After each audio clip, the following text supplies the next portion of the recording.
Olá, estamos aqui em mais um Mesa de Crente, o seu podcast diferente.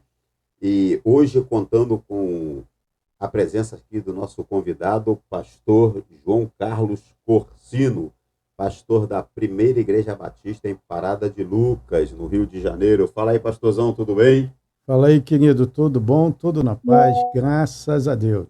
É isso aí. Logo após a vinheta, a gente retorna com o nosso bate-papo.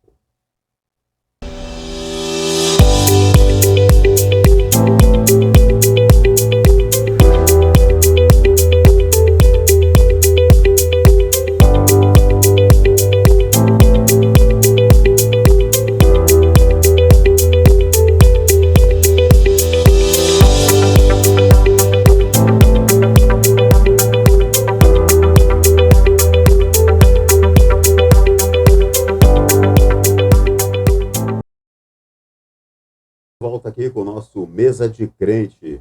Como eu disse, hoje com o nosso pastor João Carlos Corsino, amigo nosso, contemporâneo ali no seminário. Fala aí, pastorzão. E aí, como é que tá a vida de pastor? Rapaz, eu não sabia que era tão complicado assim. A gente vive realmente na dependência de Deus, vou te falar, hein? O negócio é bem complexo, mas é muito interessante. E como é que é esse. Como é que. Conta aí um pouco da sua história. Como é que você conheceu Jesus Cristo? A gente não está aqui no concílio, não, porque no concílio, né, o primeiro que começa é Primeira coisa é isso, conversões né? É chamadas, né? verdade. Aí já vem com esse, né?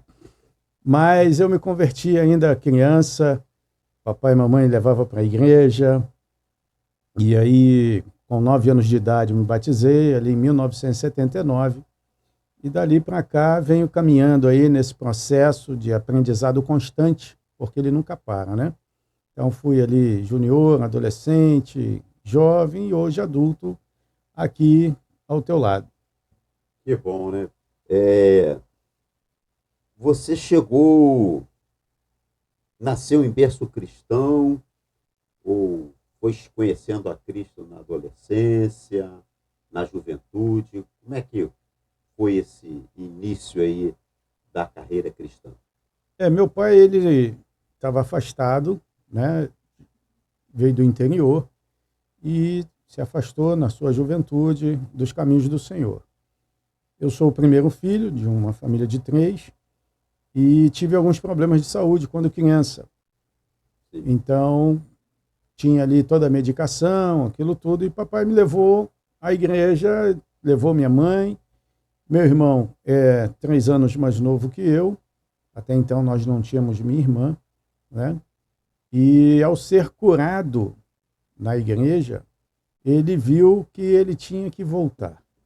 Minha mãe não era cristã, minha mãe se converte, e nós começamos então a frequentar a igreja Batista do Bom Retiro, ali no bairro do Engenho Novo, onde eu me batizei em 1979. Dali nós saímos, fomos para uma igreja que estava se formando, ali no lado do Lins, que é a Igreja Batista da Amizade, onde lá eu cresci, né? Chegamos ali, ainda era um ponto de pregação, mas logo se tornou igreja em 1972. Os primeiros tijolos, os primeiros fundamentos lá da igreja, a gente estava lá. E dali a gente veio caminhando, crescendo, aprendendo um instrumento, aprendendo sobre Jesus, sobre plano de salvação, aprendendo a caminhar uns com os outros e procurando botar tudo isso em prática até que eu me afastei na minha juventude. Fiquei 6 anos afastado. E aí vi a necessidade de voltar, porque aquelas curiosidades que todo crente tem quando é novo, por que não pode isso, por que não pode aquilo? Aí eu vi que realmente não valia a pena, né? E então acabo voltando para a casa do Senhor, é onde estou até hoje e nunca mais saí. Casei, conheci minha esposa e já fazemos aí 27 anos. Esse mês de maio, estamos fazendo Conheceu ela 20 na igreja, na fora da igreja, igreja? na igreja, na igreja. Ela é membro ali da primeira Igreja Batista no Lins de Vasconcelos e eu ainda lá na Igreja Batista da Amizade. Num intercâmbio, coisa que talvez muita gente não saiba nem o que é isso, né? Felizmente, muitas coisas a gente já não tem mais hoje. Antigamente tinha muito isso, as igrejas faziam esses intercâmbios, tinha. e esses intercâmbios, vamos dizer assim, gerou muitos casamentos, né? Rapaz, o meu é um deles. Vou te falar, pastorzão, o meu é um deles. E conheci minha esposa, uma amiga em comum, tanto minha quanto dela, pedi para que nos apresentasse e começamos a caminhar o nosso namoro ali até virmos a casar em 1999, mês de maio, e estamos juntos até hoje. Nesse total são 30 anos, 27 de casados, temos 2 filhas, né, Juliana e Giovana. Adotei uma há pouco tempo pelo coração, lá na PIB Piedade, onde a gente estava até há uns 2 anos atrás, e a vida está seguindo e sempre na dependência dele.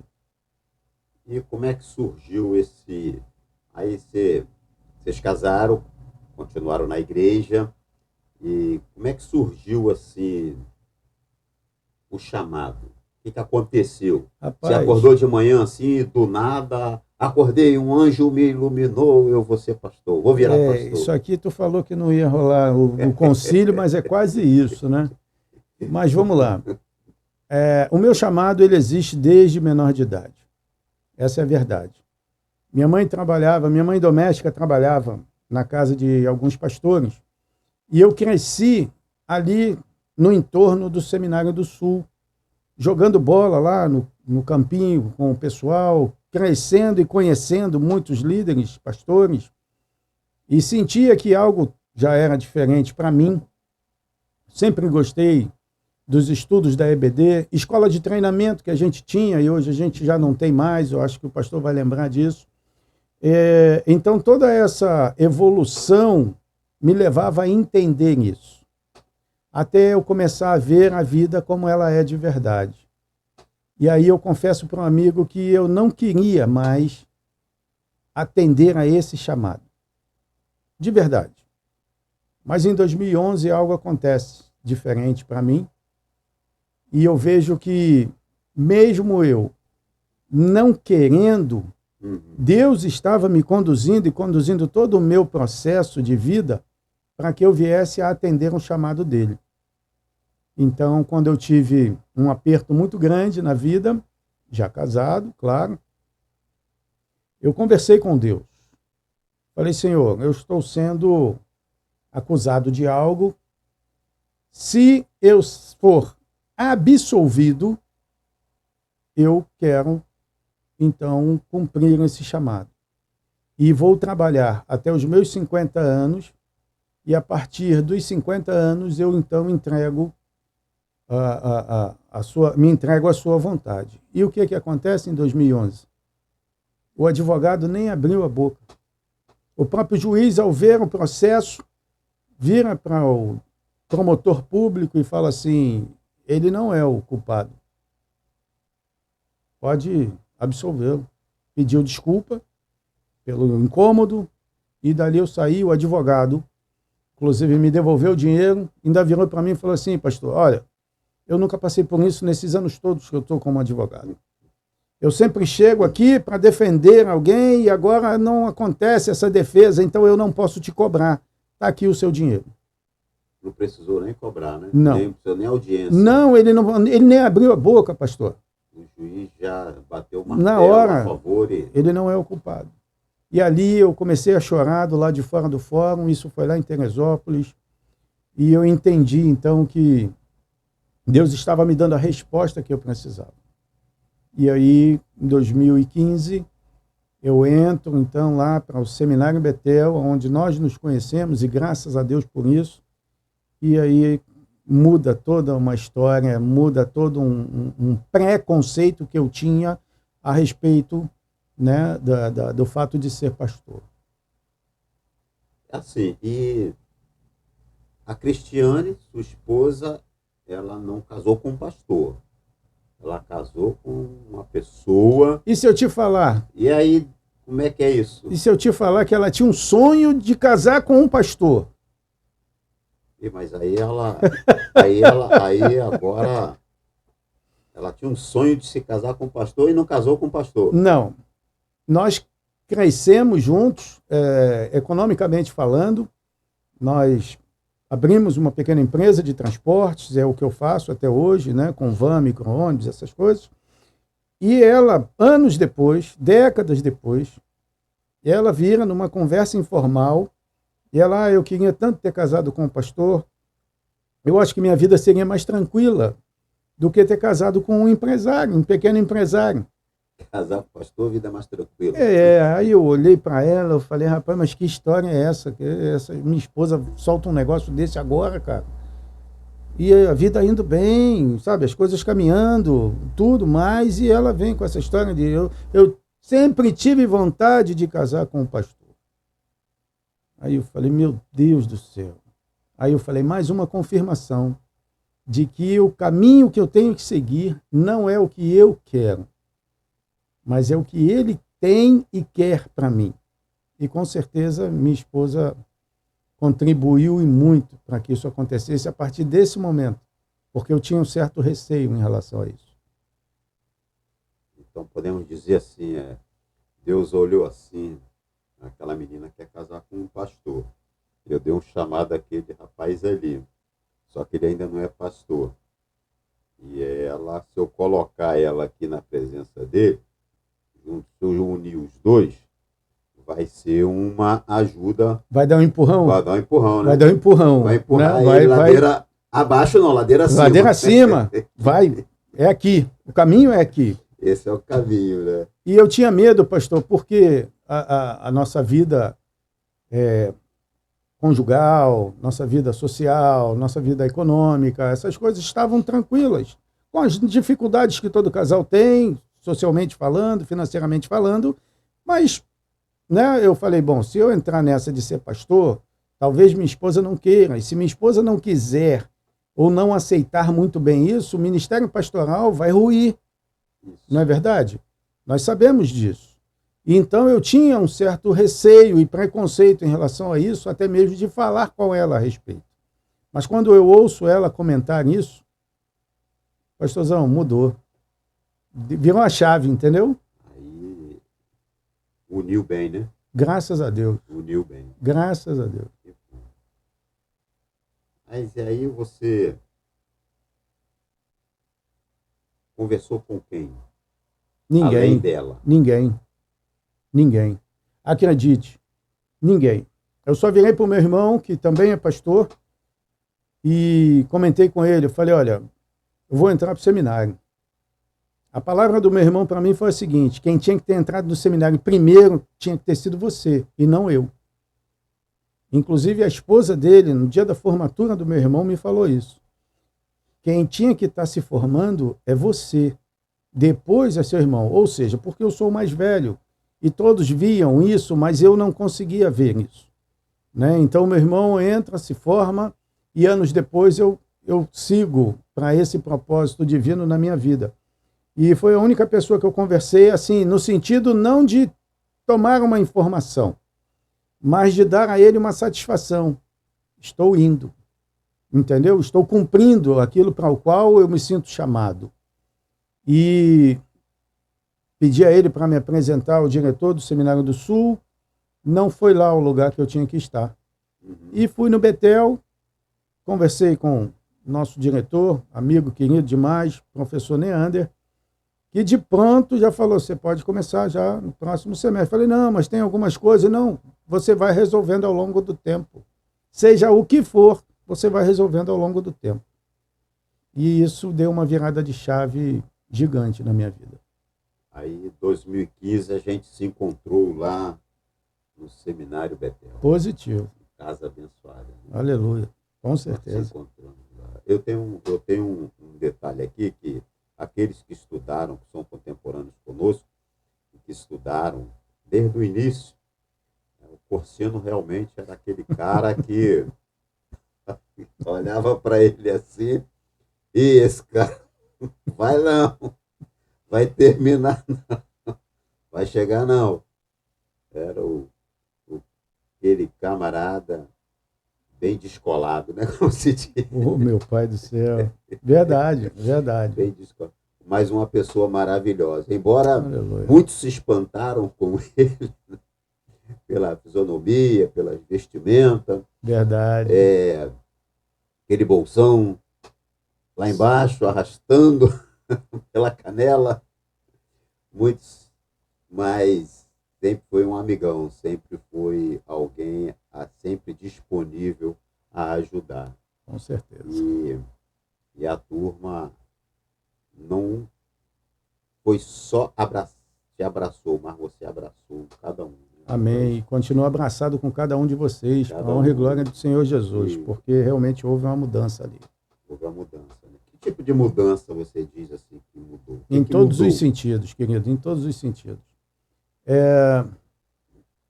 Em primeiro lugar, pelo meu tipo de trabalho,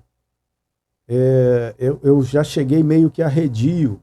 E quem olhava não dizia assim, esse cara é crente? Tem certeza que esse cara é cristão?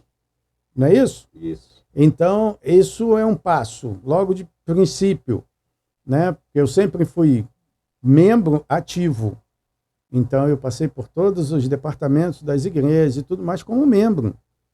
Líder em alguns momentos, como famílias, como juventude, etc., adolescente, mas nunca aquela pessoa que estava à frente diretamente de qualquer coisa, de qualquer proposta. Então, eu vivi a minha vida como um outro membro vive, né? Sem grandes aspirações, vamos dizer assim.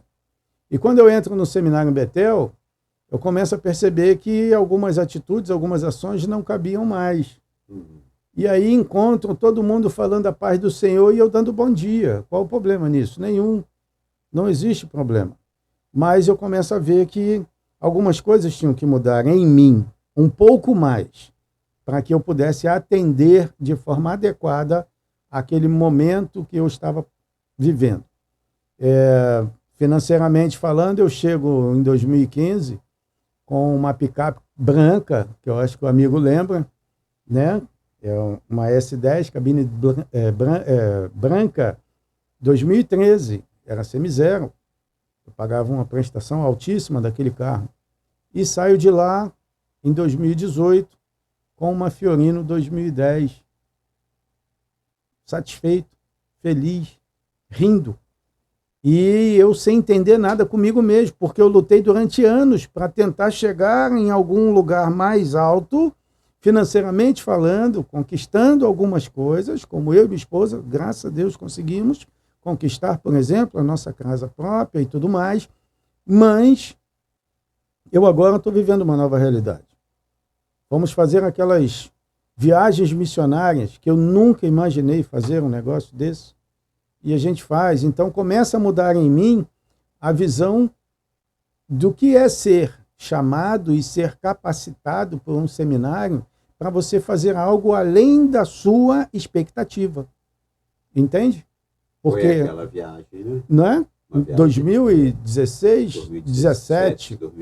Isso. Né? Aquela nossa primeira viagem missionária ao sertão da Paraíba. Não é isso? E a coisa foi assim, não teve enrolo.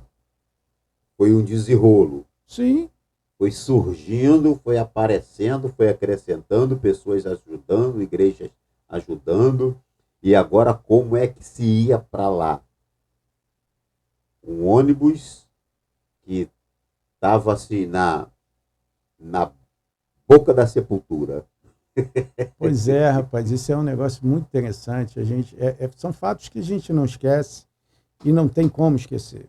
Eu me lembro muito bem que o Alex, né, hoje o pastor Alex, ele virou para mim e falou assim: Corsino, o pastor está falando sobre esse problema lá na Paraíba, o que a gente pode fazer? Pô, você tem ônibus?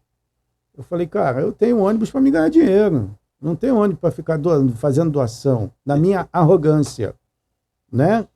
Então ele, não, mas a gente tem que orar. Eu falei, não, orar a gente ora, tudo bem, mas eu não tenho. Cara, isso aí é um particular dele que ele está abrindo o coração. O que a gente tem com isso? Por fim, de tanta insistência, eu comecei a entender que eu tinha que ajudar de alguma forma. Então eu comecei a preparar um ônibus que eu tinha lá, comecei a fazer a revisão nesse ônibus. Era um ônibus Scania de eixo duplo na traseira, que a gente chama de trocado, com ar-condicionado, aquela coisa toda, para nós podermos viajar. E aí eu recebo uma ligação, né, nesse período, de que um colega tinha um ônibus para vender para mim, mas eu não queria. Por quê? Porque esse ônibus já estava no ferro velho. Ele ia ser desmanchado com uma mecânica um pouco mais antiga. Então, eu digo para ele que eu não quero o ônibus dele. Eu agradeci tudo, mas obrigado. Ele mandou as fotos, o ônibus amassado, para-choque quebrado, a porta que tinha que estar reta era um 8, entendeu? Falei, não, meu irmão, não quero esse negócio não. E eu disse para ele que não queria. Porém, ele começou a insistir em ligar. E ficou me ligando durante 9 dias consecutivos. E ele sabia que à noite eu estava em casa. Durante o dia eu estava na rua. Até que minha esposa vira para mim e fala assim, vai lá ver esse ônibus. Vai lá ver, que aí ele para de ficar ligando para cá, porque ele fica ligando para cá o tempo todo. E o detalhe, ele não é cristão. Nunca foi. Aí eu pego o carro no 10º dia e vou lá em Santa Cruz. Chego lá, qual é o ônibus que você quer me passar? Ele falou, João, é a tua cara, é o carro que você vai gostar. Eu olhei para o ônibus branco, aquele fantasmão na minha frente, todo torto, porque ele é suspensão a ar, né? Então as bolsas têm que inflar e ela levanta a carroceria. Ele estava torto porque uma estava furada. Querido, quando a porta não fechava normalmente, então ela estava amarrada de corda. Quando a gente abriu aquela porta, que eu entrei, que eu vi o ônibus por dentro, ali, naquele momento, eu fiquei arrepiado dos pés à cabeça. E ouvi, como estou ouvindo o irmão aqui agora, nitidamente assim, é nesse ônibus que vocês vão viajar para Paraíba. Eu ali fiquei com os olhos cheios d'água, ele olhou para mim, tu gostou, né? Eu falei, amei. Ônibus com bancos leito, com um salão nos fundos, com uma porta, os bancos em U, né? Aquele formato, com 2 mesinhas, que virou sala de oração, aquilo ali na nossa viagem, não é isso? Salão de culto, dentro do ônibus.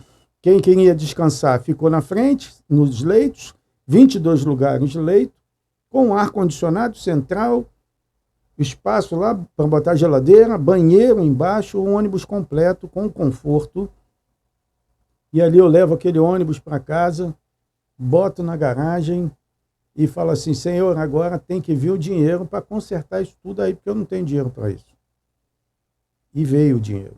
Veio as condições, levei para a reformadora, acertou para-choque, acertamos tudo que tinha que acertar, acertamos documentação, que estava atrasado, pneu que tinha que botar, enfim, fomos nós para a Serra Redonda, na Paraíba, nossa primeira viagem missionária. Qual é o nome que colocaram? Missão Querigma. Missão Querigma surgiu dentro do Seminário Betel, né? Com os seminaristas, os parafusos a menos na cabeça. Todos sem parafuso. Porque, rapaz, para a gente fazer um negócio desse, eu nunca tinha ido para tão longe assim. E me lembro como se fosse hoje, a gente chegando já lá para cima, depois de já ter rodado 1 dia e meio, entrando no 2º dia de viagem, à noite, eu troquei todas as correias do motor, menos a menorzinha, a do alternador. E é sempre o menorzinho que vai dar problema. Que arruma problema. É o menorzinho que arruma problema. É o menorzinho que arruma problema.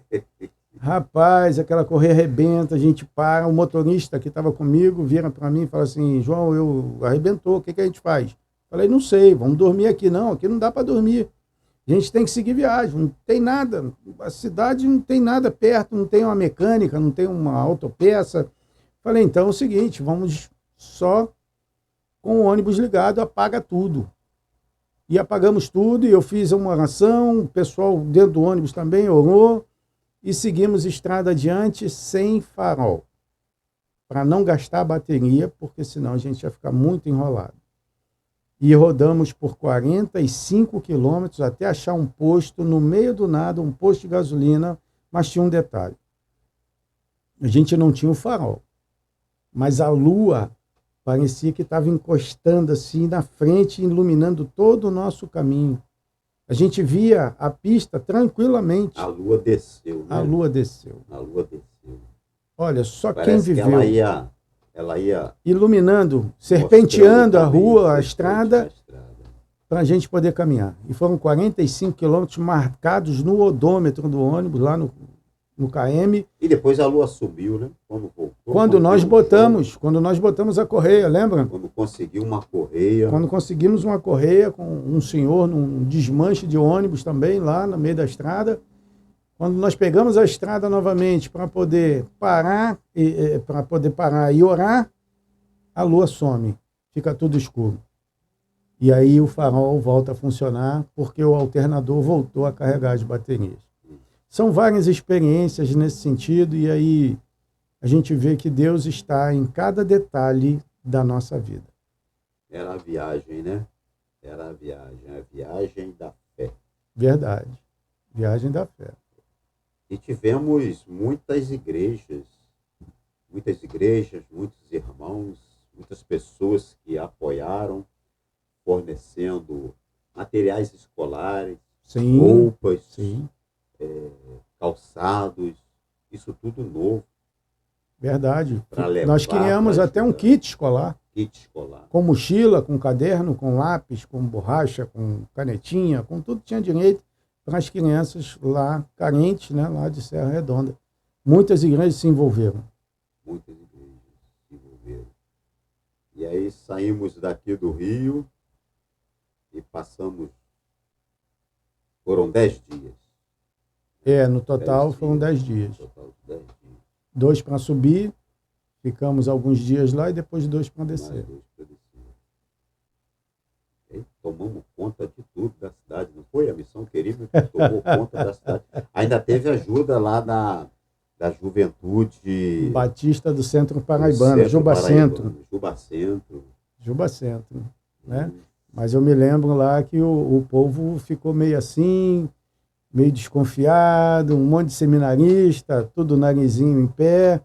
Quando foram ver a realidade, não era nada disso. Outros, né? Todo mundo filho de Deus, todo mundo crente, todo mundo querendo fazer a mesma coisa, anunciar a palavra. Anunciar a palavra. Que maravilha, que experiência muito maravilhosa que Deus assim nos permitiu. Verdade. Né? Nos permitiu assim. Mas voltando assim, vamos voltar lá assim, lá na sua juventude, porque você também, além de pastor, é baterista. Faço um barulho. Como é que você, assim, na sua época, já podia as igrejas ter bateristas? Não, eu sou de uma época que bateria no meio do culto, no salão de culto, era coisa do demônio. Era demonizado mesmo a bateria, né? Mas da igreja onde eu aprendi a tocar um pouquinho, era permitido. E justamente ali a Igreja Batista de Amizade. Né? Então, o professor lá ensinava contrabaixo, bateria, guitarra e teclado. E eu tentei alguns outros instrumentos, confesso para vocês, né, que eu tentei. Eu tentei piano, tentei violão, tentei contrabaixo, tentei flauta, mas nada deu muito certo. Não conseguia ir à frente. Mas a bateria deu para ir. E aprendi meio, né, no início, bem simples, mas consegui me encaixar. E aí a gente veio procurando um aprofundamento dentro desse instrumento. Entendeu? Mas eu tive essa permissão na igreja, pelo fato da igreja ser perto da comunidade, então não tinha muito essa questão de ser proibido, mas só pediam para tocar baixinho, né? Porque o baterista, no início, tem um braço meio pesado, e aí realmente atrapalha de vez em quando, ao invés de ajudar. Ele quer que todo mundo ouça a bateria. Todo mundo tem que ouvir, irmão. Todo mundo tem que ouvir. O cara... É verdade. Não é? O baterista, no início, ele quer que todo mundo ouça a baterista. Todo mundo tem que ouvir a bateria, né? Não basta estar uníssono, ali, encaixadinho o negócio. Não, tem que todo mundo ouvir. Você acha que ser instrumentista, ter tido essa oportunidade de aprender, estando na igreja, um instrumento, e o instrumento te ajudou a te prender na igreja, ou foi algo que apenas veio somar naquilo que você já tinha decidido? Não, eu vejo o seguinte, o instrumento ele veio para me ajudar a me aprimorar. Para mim ter foco, ter compromisso com o estudo, um aprendizado diferente nesse sentido. Ele não me prendeu à igreja, mas ele me orientou a como servir na igreja de alguma forma. Né? Eu, que fui embaixador, e sou embaixador até hoje, somos embaixadores até hoje, né? Você aprende a servir das mais diversas formas. Uma das formas que eu aprendi, gostei e procurei praticar da melhor forma foi justamente um instrumento. Tem outros meninos da minha época que aprenderam outros instrumentos, tem outros que se dedicaram a outras formas de serviço, como, por exemplo, mexer com os equipamentos de som da igreja, a cantina da igreja, a iluminação da igreja, entende? Outros setores da igreja que são importantes, pois não existe dentro da igreja um que é mais importante que o outro, mas todos caminham juntos para o aperfeiçoamento de todos, para o aprimoramento de todos, para que tudo se conduza de uma forma igual, todos têm que participar em alguma coisa. Então veio só para acrescentar uma maneira que você já tinha um desejo no coração de servir, mesmo sendo menor. Então eu falo muito isso por muitos lugares onde eu passo. Não menospreze a vontade ou o interesse do seu filho, da sua filha, do seu neto, da sua neta. Incentive. Mas não vai dar em nada. Você não sabe. Nós não sabemos. Meu pai me incentivou muito, minha mãe mandava, não, vai para a igreja então, vai lá, vai treinar, vai ensaiar. Você não tem ensaio hoje? Então vai ensaiar. Depois volta para casa, tem que estudar. Então, são coisas que a gente aprende e que a gente leva para o nosso futuro. A criança, ela tem essa capacidade de aprendizado muito forte. E ela é realmente uma esponja. E digo para o irmão que esse instrumento, ele me ajudou muito, muito, muito, muito mesmo. Nessa época você não namorava a Cristiane, não, né? Não, isso é década de 80, início de 90. Eu fui conhecer Cristiane em 96, entendeu? Olha assim, esse cara é baterista, isso aí não vai dar rolar, não. Pois mas aí, não, mas aí é que tá, minha esposa toca bateria. Ah, é? Então casou bem. Casei bem, cara. Casei bem. Minha esposa toca bateria. Ela faz um sonzinho lá, entendeu? E aí, rapaz, quando o negócio é de Deus, vem tudo perfeito. Porque o pai da moça ia falar assim, não, o quê? Pai, ele é baterista. Não, isso é um instrumento do... Graças a Deus isso não aconteceu, não rolou. Muito pelo contrário. Lá na igreja mesmo, volta e meia, ela senta na bateria lá, eu até incentivo, vai lá, toca lá, vai lá e lembra lá velhos tempos, e ela tira um sonzinho lá também. Que ótimo, que maravilha, né? E hoje, pastoreando a primeira igreja batista em Parada de Lucas, desafios. São grandes, querido, são grandes. Mas eu digo que com Cristo no barco tudo vai muito bem. A gente passa por algumas situações que quando você para, depois que você para para pensar, você vai ver que você precisava passar por aquilo ali, até mesmo para você ser refinado, para você ser aperfeiçoado. A questão é que muitos saem do seminário achando que sabe tudo. Mas eu nunca tive esse ímpeto de, eu sei, eu sou. Não. Eu acredito que eu preciso sempre estar ao lado de pessoas que possam me instruir e me ensinar alguma coisa. Eu não tenho a menor vergonha de falar isso, porque nós não sabemos tudo. Nós tentamos até saber de muitas coisas, mas nós não sabemos tudo.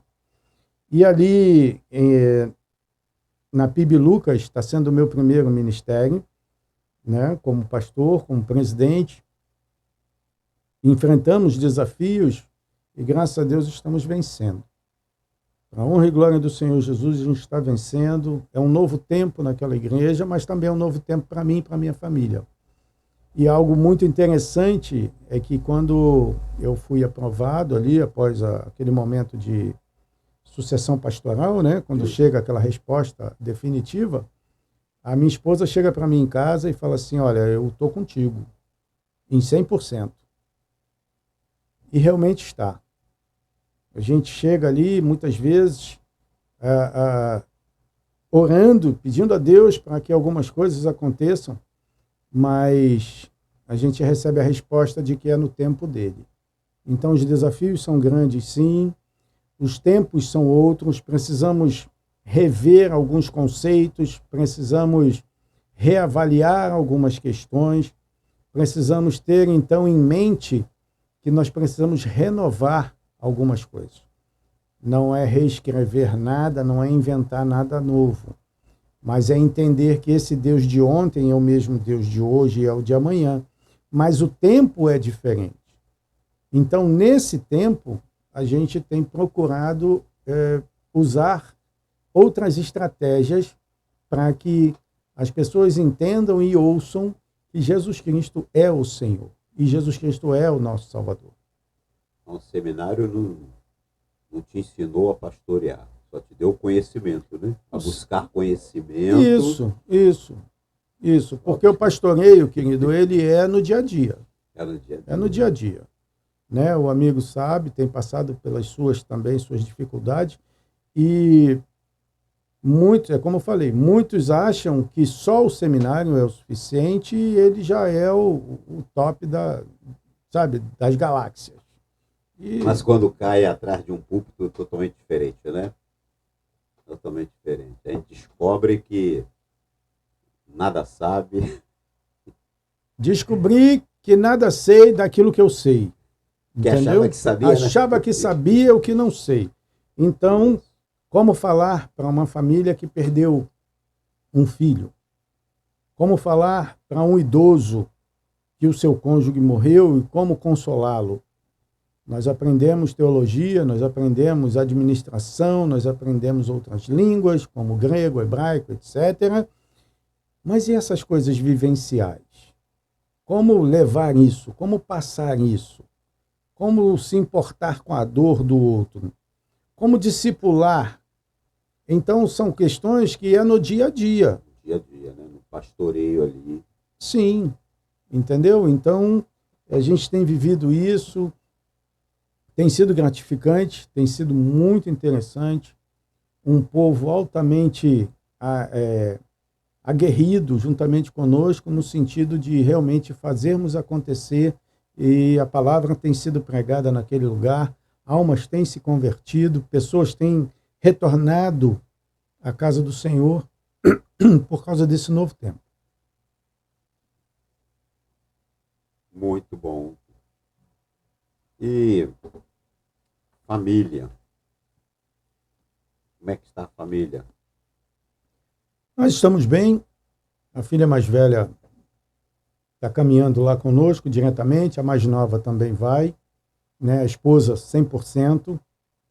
É bem verdade que não é pelo fato de sermos pastor que as coisas estão tudo sem problemas. Eu acho que é o contrário.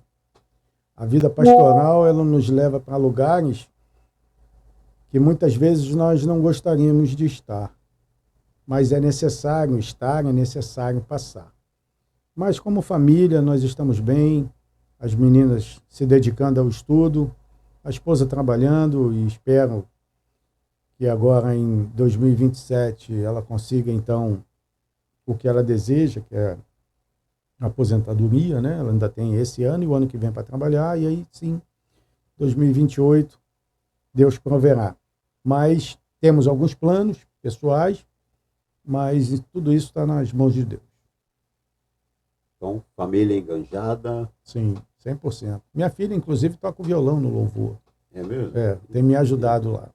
Entendeu? E muito. Ajuda bastante no Muito. ministério. Por É bom sinal, isso, né? é bom. Quando está Bom. envolvida, a família está envolvida, dá uma segurança. Né? Sim, por sinal eu não posso ser infame de não falar também que a PIB Piedade tem me apoiado muito, através do seu pastor e através de um jovem que eles me emprestaram. Já viu isso? Ou ele prestou, hein? Pastor Antônio, empresta. Presta aí o teu, né? Presta aí. E aí eu falei com o pastor da igreja, eu falei com a mãe do jovem, porque ele é solteiro, eu falei com o pai dele, e o jovem é o braço direito lá, o esquerdo, tem nos auxiliado demais. O Iago é bênção de Deus naquele lugar. Inclusive já venceu o contrato, mas aí parece que a igreja agora não quer soltá-lo. Mas e outra igreja lá, o pastor lá vai... Já está me cobrando que Então já não vai venceu. renovar, não, né? A Já gente vai venceu, conversar quer renovar, agora não. em junho Quer renovar. para fazer a renovação Pastor... do contrato. Como é que é o pastor lá? Pastor José, Sidney, perdão. Pastor Sidney, um abração. Sidney pastor José. Sidney José. Um abração, pastorzão. É isso aí. Pastor, se tiver um sobrando lá, pode mandar a gente lá para a PIB do Galeão. A gente aceita. A gente não pesca em aquário de ninguém. Não, também não faço isso. Eu peço emprestado. A gente pesca lá na lagoa, lá nos rios, né? Lá do outro. Né? A gente pesca lá. Exatamente, do inimigo. A gente pesca lá. Mas a todos quantos chegam serão sempre bem recebidos. Sempre. Né? Nosso papel é esse, né? Mas, Corsino, fala aí do que relevância tudo isso que você falou, desde do conhecer a Cristo, de você retornar, de você aprender um instrumento, de Deus te chamar, de você chegar no seminário, passar ali 4 anos estudando e hoje pastoreando uma igreja. Que de bom é isso? Que relevância isso tem para você? Não é para sua família, não. Não é para a igreja, não. Para você. Você olhando para você assim, deita lá na sua cama e passei por tanta coisa, hoje eu sou isso. Qual a importância isso hoje para você? Meu irmão, em primeiro lugar, eu vejo que a importância que o cristianismo em geral traz para mim é justamente uma modificação de vida. Se você conhecer algumas pessoas da minha infância e ouvir aquilo que elas falavam de mim, a respeito de mim, de minha família, no sentido de um garoto pobre que veio a gente morava lá no pé da favela, e aonde nós conseguimos chegar, muitos da minha infância e da infância do meu irmão não existem mais, não estão mais vivos. Eu vejo que a relevância do cristianismo na vida do ser humano, ela vai transformá-lo de tal ponto que ele vai se tornar útil à sociedade, útil ao próximo, e antes de tudo, ele vai transformar a própria história. Pois eu digo para o amigo com uma certeza muito grande, eu sou um daqueles improváveis da vida. Um daqueles que as pessoas olhavam e julgavam que não iria à frente, que não venceria, que não teria uma família, que não conseguiria chegar a lugar nenhum, que não, sabe? E aprender um instrumento, aprender a liderar, ainda quando criança, uma EBD, uma escola de treinamento como nós tivemos, aprender a caminhar com pessoas adultas que me orientavam, que me ensinavam. Hoje o jovem não quer ouvir o adulto. Hoje o adulto não quer ouvir o ancião, pois acham que já tem as suas verdades e que ela é o suficiente, quando na verdade não é. Eu tenho muito a aprender com o irmão, assim como o irmão tem muito a aprender comigo, e nós dois temos muito a aprender com uma outra pessoa. Não é isso? Então, a questão do foco em Cristo nos auxilia em todos os sentidos da nossa vida. Ao chegar no seminário, ao passar por todas as questões que nós passamos no seminário juntos, ao vivenciarmos tudo aquilo ali, as expectativas, as esperanças, só vive isso quem se dispõe. Quantas crianças hoje, quantos jovens, quantos adultos hoje estão dentro de lugares que não vão levar eles a lugar nenhum. Estão procurando hoje algo que é passageiro. E isso não é novidade, isso já existia na minha infância, né? Então, quando eu olho para mim mesmo, eu vejo que aquele garoto que cresceu ali no pé da comunidade, no pé da favela, conseguiu sair e crescer pessoalmente, economicamente, espiritualmente. Entende? Então, é um ciclo de questões muito grande que nós vivenciamos e aprendemos e colocamos em prática e fazemos os nossos testes para ver se é real, para ver se é funcional. E quando eu chego hoje aos meus 55 anos, eu acho que valeu a pena. Quando eu vejo algumas coisas que eu olho para trás e vejo que eu paguei um preço por causa das minhas escolhas. E em determinado momento eu resolvo fazer uma mudança de chave, uma virada. Vamos ver se esse negócio dá certo. Vamos ver se ser cristão realmente vale a pena. Então eu vou me dedicar a esse Deus, vou me dedicar à minha família, vou me dedicar ao meu trabalho. Quantos hoje querem ter muitas coisas, mas não se dedicam a nada? Qual a nossa expectativa? Não é para viver aqui, mas é para viver lá com Ele.